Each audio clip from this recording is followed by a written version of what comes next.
Give us your take on the importance of the open week and getting C.J. Miller back and some other things done. Well, I'll tell you that one of the greatest things, Chuck, about the open week, it give you a chance to go and do self-evaluation, do some self-scouting, and kind of see, what calls were good for you, what calls you kind of need to stay away from, what areas of improvement that we need based on individual players, and so it was really good to get a chance to go through and look at yourself and study yourself and identify some strengths, some weaknesses, and some major areas to improve on. So that was really good to do that. So it was a ton of self-scouting done. And I think the biggest thing coming off of a self-scout is to make sure as a coach that you're not asking a player to do something that he's not capable of doing, or it's not his forte, it's not his strength. And make sure that you're doing some things where he can benefit from his strength. And then what's the strength of the entire unit? Because what's important is the talent you have in the building and what you're asking them to do. So it was really good to get that. And the other thing besides the break was, man, we need to get healthy. And it's really good to get a guy like C.J. Miller back, to get Ruggs back on task. And so that give us some variety with Miles, Hartsfield. That give us some more quality guys at linebacker with Ruggs coming back and being able to play out the off week. So it was really good, and we definitely benefited from it. Wesley, were you guys able to get a jump start on preparing for South Carolina, and just what stands out to you in a concern area about their offense? Oh yes, sir. We've been looking at them very carefully, for 2 weeks now, and started with them Sunday during the bye week. Did a combination of self scouting and getting ahead on Carolina. Had a good work day yesterday on the grass, preparing for South Carolina and some of the base and core plays that they'll run. But what's the most impressive about this outfit is the offensive coordinator, Brian McClendon, does a good job of mixing up the personnel. In one game, you'll see a handful of 11 personnel, and he'll come back another game, he'll give you a dose of 12 personnel, and then he's going to have a core run of the day. It may be a gap scheme, maybe a zone scheme, but what's really impressive, the variety.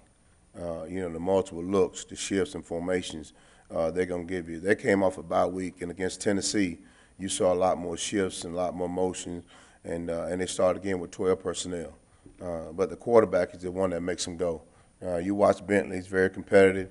He's really smart. You can tell he does a tremendous job of looking at coverages, and he'll go to his menu based on one high safety, two high safety. And the kid plays a lot of energy. I think his presence on the field sparks the other guys around him. And he does a good job of throwing the vertical ball to give his guys a chance at the top of the route to come down with the 50-50 ball. So we'll have our hands full. We got to do a good job of having good eye discipline, good job of being at home, and we got to do a good job of keeping the top on the coverage because they'll run the ball, and they're going to take their shots. And I think what's really going to be important that we minimize, if not eliminate, the defensive pass interferences because they'll throw the ball down the field and they want good things to happen for offense. So we can't be busy at the top of the route with our hands. We have to turn to the receiver at the top of the route and take the ball away. So we've studied them carefully. We'll put our guys in good position to go out and execute because that's what their offense is doing. They're doing a good job of executing. And so we're looking forward to competing against Carolina this weekend.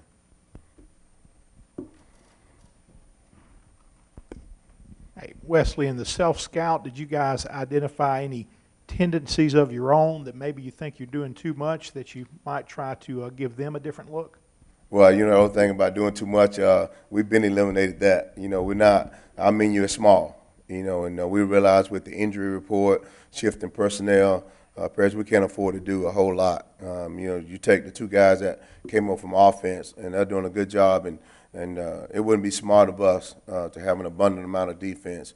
But some of the things we did, noticed during the self-scout is, some calls are better for us than not. And we know now, pay attention to this particular player. We make this particular call, and we know the red zone is good for us.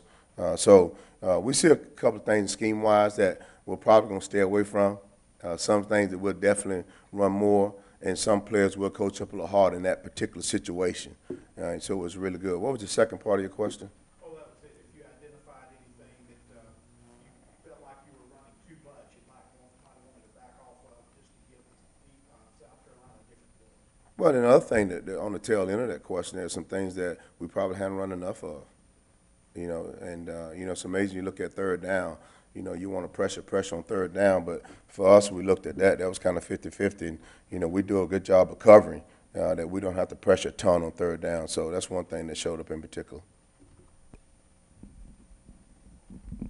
Matt was just talking about how he thinks their run game kind of sets up the passing game and how they kind of use them together. What stands out when their run game's working, and what are you guys looking for when you have to stop it? Well, I think what stands out in their run game is the RPOs.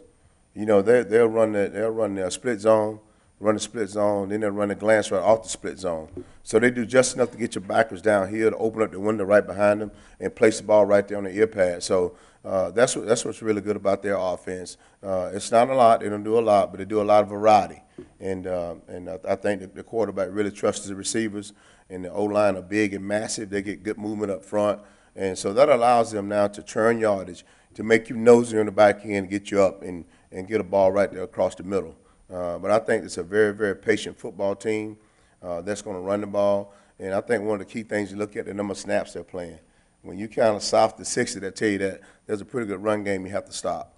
And but at the same time, you better pay attention to the passing game because they're going to try to blow the top off the coverage and get one over your head. Does getting to face the RPOs in practice against your offense help prepare for teams that run RPOs? It does. I mean, it helps that you see it. But I think the biggest difference is going out on game day, executing it. You can't be overzealous and stop and run. Which sometimes as coaches, we're more guilty than the players are. We're saying stop the run, all of a sudden RPO come, and you go, wow, we need to, be a little bit more patient.